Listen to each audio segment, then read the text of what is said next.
je suis choisie, l'amour même, l'amour du Père circule aux confins de la terre et dans les cœurs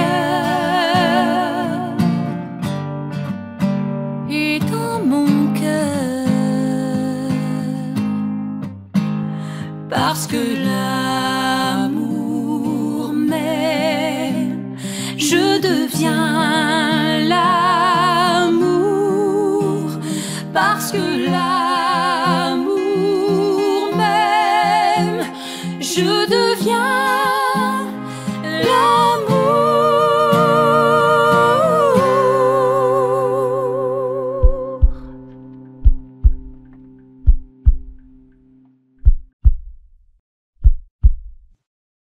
Bonjour, bienvenue à chacun, à chacune d'entre vous. Bonjour Léandre. Bonjour Madame.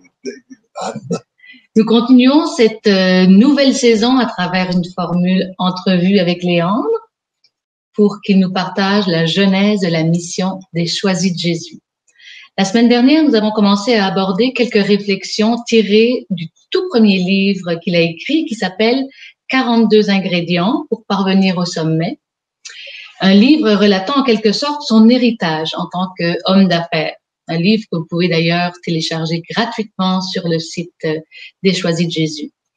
Pour faire un petit résumé, Léandre nous a parlé de sa définition du succès qu'il compare à une recette de gâteau avec une multitude d'ingrédients dont il est difficile d'identifier lequel est prédominant et lequel fait en sorte que le gâteau est si bon. C'est pourquoi il a établi une liste de 42 ingrédients.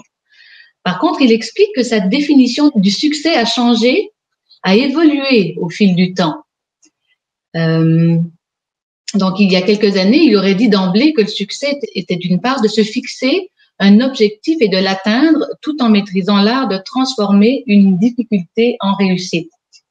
Comme par exemple à l'âge de 30 ans, suite aux difficultés financières de la compagnie d'assurance pour laquelle il travaillait, il se retrouve mis à pied. Donc, plutôt que de s'apitoyer sur son sort, bien Léandre décide plutôt de fonder sa propre entreprise. Au fil du temps, sa définition est élargie en incluant, en plus des objectifs à atteindre, un souci de développement global de l'être tout entier et de la faculté d'être constamment en croissance. Ça, vous êtes souvent revenu là-dessus. Et ce, peu importe notre âge et notre état de santé. Aujourd'hui vient s'ajouter plus que jamais une dimension divine au succès. Aujourd'hui, votre définition du succès, eh bien, c'est atteindre des objectifs qui correspondent aux objectifs de notre Créateur, un Dieu d'amour qui nous a créés par amour et qui veut que l'on devienne des êtres d'amour en lui permettant de faire de nous ce qu'il veut qu'on soit. C'est très juste. Tu comprends facilement, pendant. Mais là, je veux juste répéter la dernière phrase parce que c'est pas rien, là, non. Un Dieu d'amour qui nous a créés par amour et qui veut que l'on devienne des êtres d'amour en lui permettant de faire de nous ce qu'il veut que l'on soit. Exactement. C'est quelque chose quand même, hein? Alors, ce n'est pas dans le matériel, ce n'est pas dans le savoir, c'est tout simplement dans l'être. Nous avons parlé aussi du thème de l'attitude par rapport à la compétence et combien un entrepreneur aurait parfois intérêt à engager du personnel sur la base de l'attitude plutôt que de la compétence. Bon, je dis pas que pour être engagé, ça prend un CV avec rien dessus, hein, mais je pense qu'un entrepreneur aurait intérêt à être ouvert à travailler avec quelqu'un qui aurait un CV moins bien garni, mais qui posséderait néanmoins d'autres belles qualités, telles qu'une attitude positive, de la disponibilité, et quelqu'un qui n'a pas peur du travail. Ça vous revenez souvent avec ça. Avec une bonne attitude, vous dites qu'on va chercher de la compétence. Une bonne attitude permet aussi de prendre de l'altitude pour atteindre de nouveaux sommets. Ensuite, nous avons parlé de la différence entre réussir dans la vie versus réussir sa vie, et que tout passait par un ordre de priorité. Donc, on vit dans un monde où souvent l'échelle des valeurs a été inversée. C'est vous qui le dites, et c'est sûr, on vit dans un monde qui est difficile à ce niveau-là. Certaines personnes voulant réussir en se passant de Dieu, bon, peut-être réussir, mais en brûlant leur santé, leur famille, etc. et ça crée un déséquilibre, d'où l'idée de mettre Dieu à la première place. S'il y a quelque chose à retenir vraiment dans votre mission, eh bien vous avez réussi parce que vous avez mis Dieu à la première place. Pour vous, toute votre vie, la seule manière où vous avez pu garder un équilibre, c'est en disant j'ai besoin de Dieu, j'ai besoin d'un temps pour prier, pour être docile à sa volonté, pour me recueillir, pour prendre du recul et lui demander conseil. Et c'est d'autant plus important qu'il semblerait que vous étiez un bourreau du travail. Donc, c'est facile de vous perdre. Ça aurait été facile de me perdre. Voilà. Vous vous êtes fait aussi cette réflexion, à quoi ça sert de réussir mieux que la moyenne si ça ne donne pas plus de temps pour ce qui en vaut la peine? Vous citiez par exemple le développement de votre intelligence. Mais vous avez dit avoir préféré développer votre esprit et la recherche de Dieu et du plan d'amour qu'il avait pour vous. Ce qui est, à mon sens, la plus sage des décisions. Une décision dont nous bénéficions toutes et tous, car c'est grâce à ça que la mission des Choisis de Jésus a émergé. C'est grâce à ça si elle a pu se développer comme elle le fait. Et n'oublions pas que c'est aussi une décision que nous sommes chacun et chacune invités à prendre. Car vous qui nous écoutez à la maison, en live ou en différé, Dieu a pour vous aussi un plan d'amour, peu importe votre statut social, matrimonial, peu importe votre âge, peu importe votre passé, votre santé, peu importe la grandeur de votre foi, peu importe votre talent. L'important, c'est votre oui, celui que vous donnez à Dieu pour prendre soin de vous. Je sais si le oui, c'est quelque chose qui apparaît tout au long de votre bibliographie, tout au long de vos enseignements.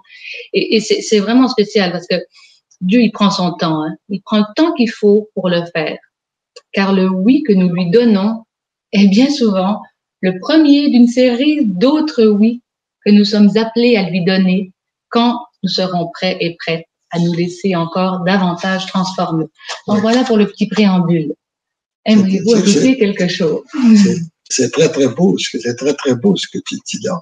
Et peut-être au niveau de l'attitude, je réfléchissais, récemment, je réfléchissais de nouveau parce que je dois te dire que j'avais mis un peu de côté Moi veilleuse, ce livre-là. Puis tu me le fais redécouvrir. Et puis, je me disais, au niveau de l'attitude, par exemple, est-ce qu'on peut la changer? Ce que j'ai trouvé, ce qui me paraît très difficile, c'est de changer l'attitude des autres. Ça semble que c'est pas. Mais non? Je sais pas si tu as déjà essayé, mais moi j'ai essayé, j'ai manqué mon coup souvent. Alors, on n'a pas grand pouvoir là-dessus. D'en changer l'attitude des autres. Par contre, ce que je réalise, c'est que c'est possible de changer mon attitude à moi. Et là, ce qui m'apparaissait aussi important de réfléchir, c'est que qu'est-ce qui fait comment on peut arriver à changer notre attitude? Il faut d'abord reconnaître qu'elle a avantage à être changée. Je pense, par exemple, si on a une mauvaise attitude devant certains comportements, puis qu'on soit justifié. Je pense, par exemple, à l'exemple de la personne qui est très critiqueuse, qui critique tout ce qu'elle voit. Puis elle pense que c'est parce qu'elle critique qu'elle est plus critiqueuse que les autres, c'est parce qu'elle est plus intelligente que les autres. Elle voit les défauts sur les autres que les gens que les autres ne voient pas. Ben, elle ne changera jamais d'attitude. Mais si elle s'aperçoit que sa critique, c'est quelque chose de négatif, qui nuit à la relation interpersonnelle, qui nuit à son propre bonheur à elle parce qu'elle s'entretient d'une pensée négative, ben là, elle peut se remettre en cause, changer. Ça prend de l'humilité, ça prend beaucoup d'humilité. Oui, c'est à la base. D'ailleurs, je pense que toute notre souffrance vient de notre orgueil. Puis elle se maintient continuellement. Je pense que plus que jamais, je pense que l'orgueil est très présent dans notre monde. Il l'a toujours été d'ailleurs. À partir du premier péché des anges, d'après ce que nous raconte. Bon. Alors, et là, on a à prendre conscience de est-ce qu'on a une bonne ou une mauvaise attitude. Puis on peut regarder, par exemple, dans notre relation interpersonnelle. Est-ce que là où je suis, est-ce que je crée de l'amour? Est-ce que je pense que je crée un climat d'entente ou si je crée des difficultés interpersonnelles? Si je crée des difficultés interpersonnelles, ma première réaction, ça dépend des autres. Ben oui, moi je suis correct, là, mais toi, tu n'es pas correct. Bon. Alors là, à partir de ce moment-là, tant qu'on a ça aussi, je ne peux pas changer mon attitude. Mais si je me remets en cause, parce qu'il faut accepter de se remettre en cause, puis dire, ben, est-ce que ça se peut que j'ai quelque chose, moi, qu'il faudrait? Hein? Faudrait que je change. Mais là, si je me remets en cause, j'accepte de me remettre en cause, après, je peux changer mon attitude. Le Seigneur va venir m'aider aussi, là, puis que je m'adresse. Et dans toute chose, comme ça, si on s'adresse, si on avait la sagesse ou la foi, l'espérance de se retourner vers notre Dieu, et dire, enseigne-moi donc ça, là. Fais-moi donc découvrir. Moi, il y a quelque chose que j'aime pas, là. Tu sais, je me sens malheureuse, là, présentement. Je suis pas, ben, viens donc me dire qu'est-ce que c'est que j'aurais à changer. Qu'est-ce que j'ai? Y a-t-il quelque chose que je peux changer en moi, là? Puis des fois, c'est l'attitude. Des fois, c'est notre comportement et tout ça. Puis, parce que ce que je découvrais aussi, les gens auraient peut-être avantage à regarder, c'est parce qu'après que j'avais écrit le texte sur l'attitude, il y a quelqu'un qui m'a demandé, mais c'est quoi pour toi une bonne attitude, puis c'est quoi une mauvaise attitude? Ben là, c'est que j'ai écrit différents points. Ça serait peut-être bon d'y revenir au moment donné, tu sais, pour chaque personne, de revenir sur ces points-là, pour se faire un petit examen de conscience, pour voir c'est quoi une bonne attitude. Et le premier point, c'était que j'ai noté, c'est de voir le côté positif d'un événement. Qu'il soit heureux, malheureux, peu importe, il y a sûrement quelque chose de bon à travers ça. Ça, c'est une bonne attitude. La mauvaise attitude, c'est de voir le côté négatif. Oh non, pas encore ça. Encore ce qui m'arrive. C'est toujours sur moi que ça tombe, les mauvaises affaires. Puis on prend ça d'une façon négative. Ça, c'est une façon négative de prendre des choses. Puis on pourrait continuer comme ça. Page 16, d'ailleurs, si vous voulez, là. Page 16 vous pourrez les prendre. C'est gratuit sur notre livre. Oui. Vous pouvez y aller. Et puis, après ça, l'autre attitude, quand je rencontre les gens, est-ce que je les aime? Ou bien non, ma première réaction, c'est de les critiquer. Alors ça, c'est la différence entre une bonne, puis on peut continuer comme ça. Il y en a plusieurs là qu'on peut voir. C'est au niveau de notre travail, au niveau des différents événements qui se passent. Bon, est-ce qu'on est prêt à entrer dans le livre? Tu peux passer à une autre question. Il y a tellement de thèmes à aborder, hein, comme celui de découvrir sa motivation profonde. Alors, on vit dans un monde où les possibilités d'épanouissement professionnel sont plus diversifiées que jamais. Et pourtant, il me semble qu'il n'a jamais été aussi difficile pour un jeune, mettons un jeune qui doit faire des choix d'études, de carrière, d'établir ses buts et ses objectifs. Puis souvent, on a besoin d'aide pour arriver à débloquer la découverte de nos buts et objectifs. Et j'ai beaucoup aimé que vous fassiez référence à l'enfance. L'enfance, c'est un thème que j'ai tellement à cœur, qui revient régulièrement dans vos livres, parce que je pense que c'est vraiment la base, c'est de pouvoir avoir une attitude d'enfant pour accepter de se laisser rejoindre, pour accepter de se laisser toucher par notre Papa du ciel. Donc, vous faites référence à l'enfance et aux rêves que nous caressions lorsque nous étions petits.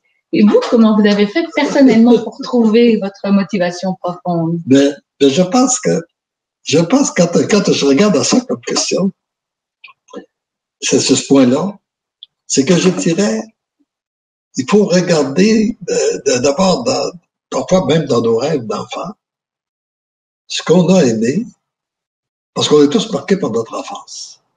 Il y a des choses qu'on a aimées, il y a des choses qu'on a aimées moins. Alors, on peut, par exemple, dire, moi, je vais mettre en évidence ce que j'ai aimé, puis je vais améliorer, je vais essayer de transformer ce que j'ai pas aimé. Hein? Moi, si je regarde dans mon enfance, j'ai aimé la foi qu'on m'a transmise de la part de mes parents.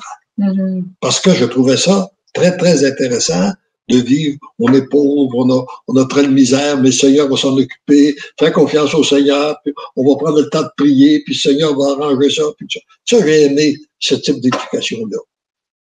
J'ai aimé l'amour qui a régné dans la maison chez moi. Malgré nos difficultés, malgré nos souffrances, j'ai aimé les relations. Enfin, j'ai dit ça, faut que je mette ça en évidence, faut que je développe ça. À partir de qu'est-ce qu'on a reçu, mon désir, c'est de les développer tout au cours de ma vie. Ce que j'ai pas aimé, c'était ce qui me faisait souffrir, c'était lorsqu'on parlait d'argent. Parce qu'on n'en avait jamais. On avait beau avoir des beaux projets, ça tombait, ah non, pas d'argent, on peut pas le faire. Moi, dans ma petite tête d'enfant, je nourrissais le désir de ne pas parler d'argent, de vivre dans une maison où on n'en parlerait pas. C'était mon objectif. Pour pas que parce que c'était trop lourd quand on en parlait. Puis je peux dire que j'en ai jamais parlé non plus. J'ai vécu une maison qu'on n'a pas parlé. Pour ça, ben, j'ai dit, je vais essayer d'en faire. Puis je vais essayer d'en économiser, pas gaspiller, pas manquer. Fait que demain, on n'en parlera pas. Et puis, on en a parlé très, très peu. C'était très, très, très peu. Alors, et puis en même temps, ça nous permet aussi de ne pas mettre l'accent, parce que trop souvent, l'argent est la cause qu'on met, puis la cause aussi bien des divisions dans les couples, dans les familles et tout ça. Et puis, mais en même temps, essayer de trouver les moyens pour faire en sorte que chacun s'assume. Hein? On a fait ça. Moi, par exemple, j'ai jamais voulu, quand je me suis marié avec Elisabeth, elle était capable de, elle travaillait, elle était enseignante, puis elle tirait bien d'affaires. Puis à ce moment-là, elle arrête de travailler, puis pour élever des enfants. Je veux pas qu'elle soit à mon merci. Je veux pas qu'elle soit obligée de me demander de l'argent. À chaque fois, si elle veut s'acheter une nouvelle blouse ou un manteau ou un chapeau. Bon, écoute, fait que là, je vais te donner ton budget. Tu t'arrangeras avec ça. Je vais te donner un montant, on t'arrange avec ça. Quand les enfants sont arrivés à l'adolescence, on a fait la même chose avec eux. Tu sais, pour éviter d'en parler, puis éviter que ce soit des discussions. Le Seigneur peut nous inspirer dans des moyens qu'on veut, mais à partir d'un objectif qu'on a. Et l'autre point que je peux remarquer, quand on regarde, par exemple, sur le plan professionnel, on peut avoir des rêves très, très élevés. Il n'y a pas de problème de rêver grand. Tu as le goût de rêver, mais trop souvent, on étouffe des rêves. Soit qu'on les étouffe nous autres parce qu'ils sont trop grands, on n'est pas capable de les réaliser, ou bien non, il y a quelqu'un qui vient nous dire, ben non, écoute, tu peux pas faire ça, ça n'a pas de bon sens, puis là, étouffe. On étouffe. Puis là, ça nous empêche. Mais souvent, ce qu'on a, ce qui réellement, la réponse qu'on cherche, elle est à l'intérieur de nous. Alors, parfois, on peut rêver. Moi, j'ai dit, on peut rêver grand. Comme je disais, en bâtiment, moi, je peux bien, si ça m'abuse de rêver que je peux être président des États-Unis, je peux bien le rêver. Il n'y a pas de problème tant que je pense au rêve. Non, dans le rêve, il n'y a pas de problème. Là où il y aura un problème, si je commence à poser des gestes pour être président, là, il faut que je vérifie. Ça tue du bon sens ou pas? D'abord, premièrement, faudrait-il que je parle comme je fais l'anglais? Et puis, deuxièmement, et puis, etc. J'habite les États-Unis, puis tout ça. En fait, là, je vois bien que ça n'a pas de sens. Mais ça passe par la raison. Après, on passe par la raison. Alors, nos rêves, ils sont filtrés par la raison. Puis, dans la raison, pour qu'on soit bien éclairé, c'est encore là. Si on est en relation avec notre Dieu, ça nous permet, le filtre devient beaucoup plus clair. La lumière se fait davantage. Non, c'est pas là que t'es appelé. T'es appelé à d'autres choses. Hein? Et puis, mais là, ça nous fait découvrir. L'autre chose qu'on a aussi à découvrir, puis que je découvre de plus en plus au niveau de la foi, et c'est que, par exemple, comme j'aime dire, le Seigneur ne nous choisit pas parce qu'on est capable. Il nous choisit pour nous rendre capables. Alors, trop souvent, quand tu arrives, tu veux faire tu as une profession, ça t'apparaît trop difficile. Ben, c'est pas nécessairement qu'aujourd'hui tu es capable. Mais si tu veux, puis que tu prends le temps pour tu prends les moyens à ta disposition, tu mets ta confiance en Dieu, ça va te rendre capable. On va se rendre compte qu'on peut réaliser des grandes choses, alors que, puis surtout avec le niveau de la foi, c'est que le plus bel exemple qu'on a, c'est ce que Jésus a fait. Hein? Il a choisi des gens qui n'étaient pas capables. Qu'on les regarde chacun d'eux, ils n'étaient pas capables d'une mission comme ça. Celui qui semblait qu'il paraissait le plus capable intellectuellement, c'était Judas.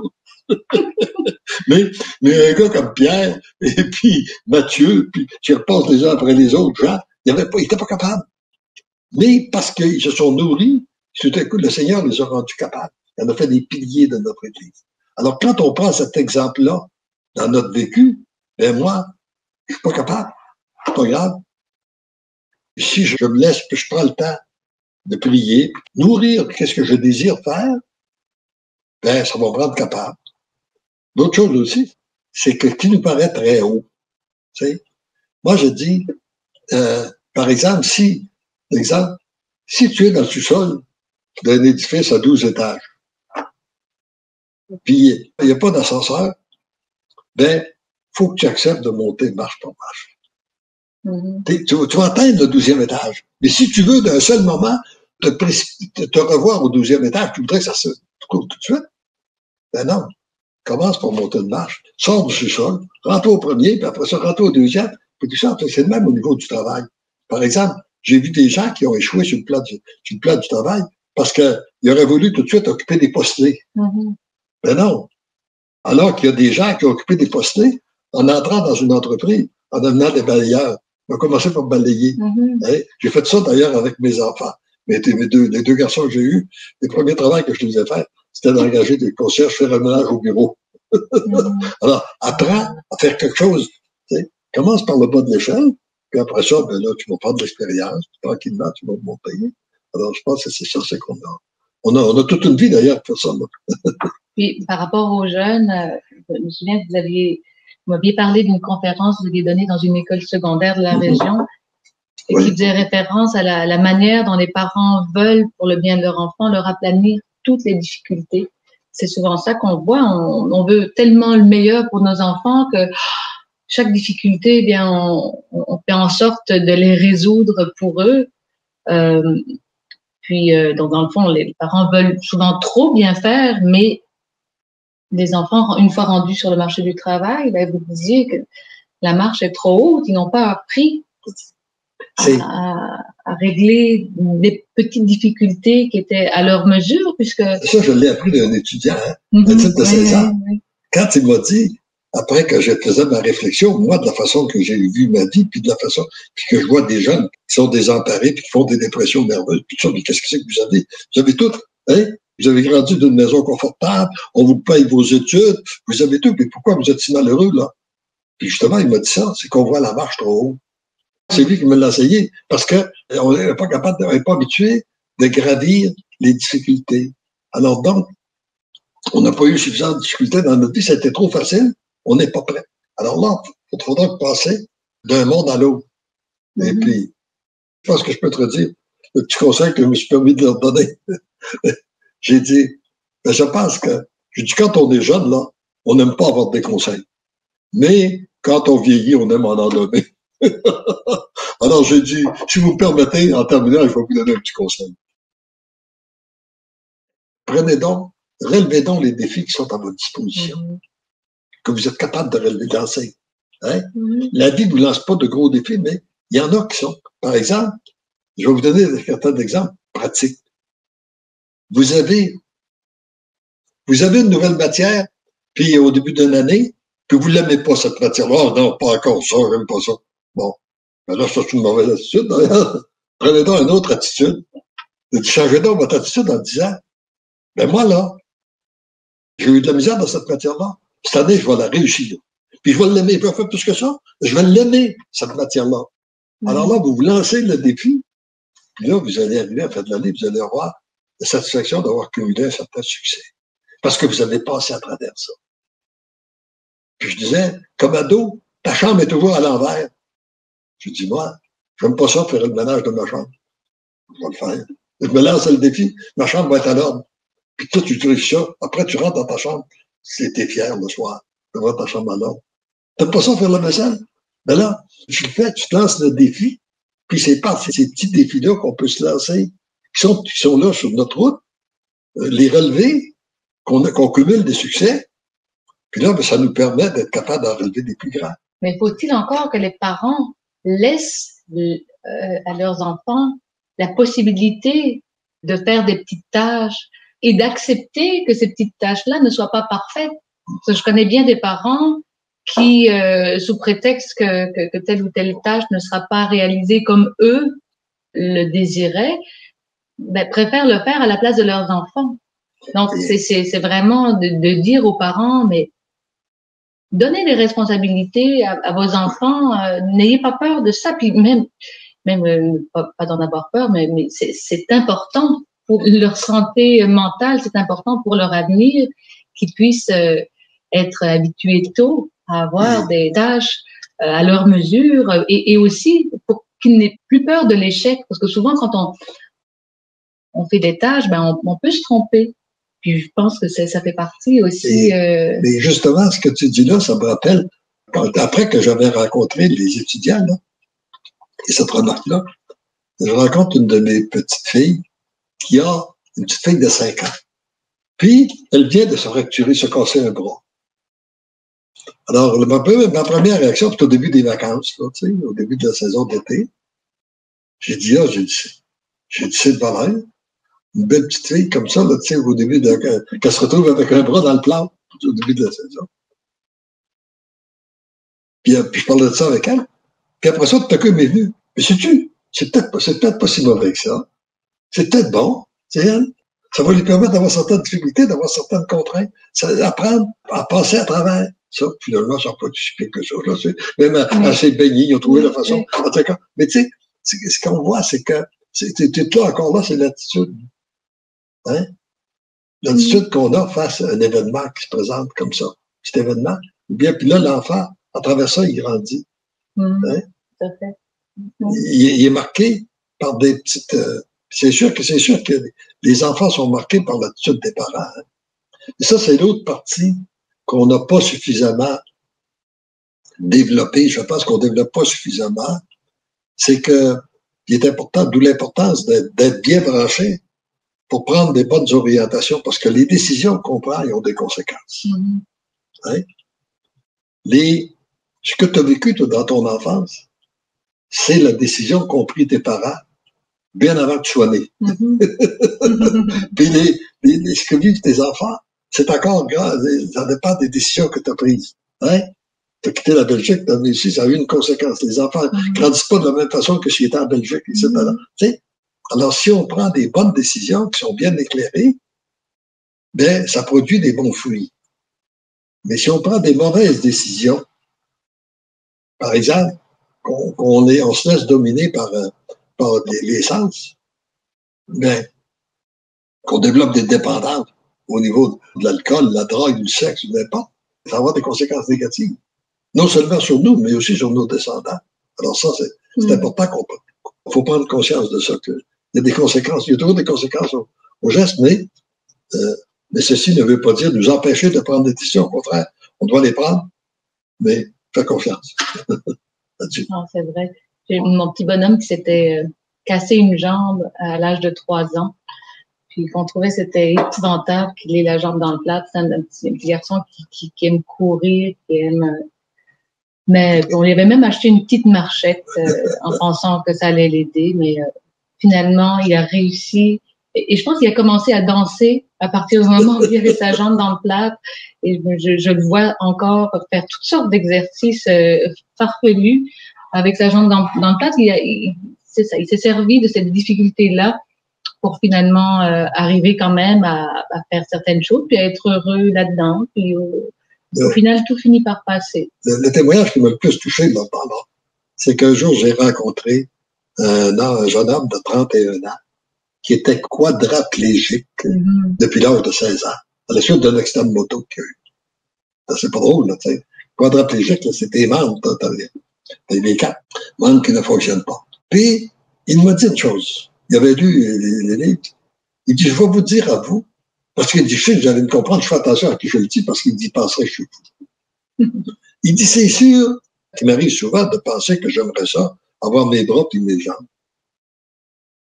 Mais ce que j'ai découvert au niveau de ma foi et de ma relation à Dieu est tellement grande qu'il m'arrive d'être heureux que ça me soit arrivé. Vois-tu, un malheur accueilli, comme il peut devenir source de grâce. Si ça peut arriver, alors quand tu regardes ça, ben, si tu te compares à lui, le petit malheur que tu as, là, hein, ta jambe cassée, là, ou ton bras fracturé, c'est rien par rapport à ce que d'être quadraplégique pour ta vie, là. Oui. Non, ce sont des beaux modèles, effectivement, qu'on va regarder pour la prochaine fois, pour la prochaine émission. Qu'est-ce que vous en pensez? Ah, c'est toi qui décide, c'est toi qui dirige. Moi, je me laisse diriger. OK. Je vais me dire à Matina, d'abord, je suis habitué de me laisser diriger. Par une femme, ça fait 66 ans que je suis marié. Bon. Ben, écoutez, je vais me taquiner un peu. C'est ça, on va pouvoir garder d'autres thèmes pour la prochaine fois. Alors, un grand merci d'avoir été des nôtres aujourd'hui. Et puis finalement, ce qu'on s'aperçoit à travers ces rencontres-là, c'est que moi, en tout cas, j'avais toutes sortes de questions. Finalement, on est resté pas mal sur le thème de l'attitude, de la manière dont on peut, à travers les difficultés que nous vivons, de quelle manière nous pouvons rebondir. Donc, c'est sûr qu'en Dieu, quand on offre tout ce qu'on vit comme difficulté, eh bien, lui, ce qu'il fait, c'est qu'il les prend et il nous permet justement de pouvoir rebondir. Et j'aimerais peut-être ajouter en terminant, réellement, le seul objectif qu'on a dans ces Facebook Live-là, c'est de vous rendre votre vie plus heureuse. Faire en sorte que l'amour de Dieu puisse circuler sur cette terre. C'est le seul objectif. Comme il est dit d'ailleurs, il nous a donné un petit message de raccourci qu'on répète souvent dans nos Facebook Live, là, qui veut dire parce que Dieu m'aime et que je me laisse aimer, je deviens un être d'amour. Ou bien raccourci, c'est parce que Dieu m'aime. Parce que l'amour même, je deviens l'amour. Eh bien, si tu veux, on peut le dire en terminant pour tous les gens qui nous écoutent. Parce que l'amour nous aime, nous devenons l'amour. Amen. À la semaine prochaine. Au revoir. Je suis choisie, l'amour même, l'amour du Père circule aux confins de la terre et dans les cœurs.